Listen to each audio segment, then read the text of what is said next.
முதலில் ஆதி மனிதன் மின்னலை கண்டு பயந்தான். இடியின் சத்த ஓசையை கண்டு பயந்தான். காட்டில் வாழும் மிருகங்களை பார்த்து பயந்தான். தன்னுடைய சிந்தனை அறிவால் இவையெல்லாம் இயற்கை, இந்த இயற்கையை படைத்தது கடவுள் என்று உணர்ந்து கொண்டான். அப்பேற்பட்ட அறிவை படைத்த மனிதன் வாழ்க்கையில் நம்முடைய வாழ்க்கை நிலையானதல்ல, செல்வமும் நிலையானதல்ல, புரியுங்களா? நம்முடைய உடம்பும் நிலையானதல்ல.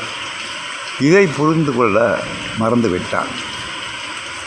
அதை ஞானிகள் புரிந்து கொண்டார்கள். புரியாத மனிதன் இன்னமும் செல்வத்தை தேடி அலைந்து கொண்டிருக்கிறான், பிறகு அழிந்து கொண்டிருக்கிறான்.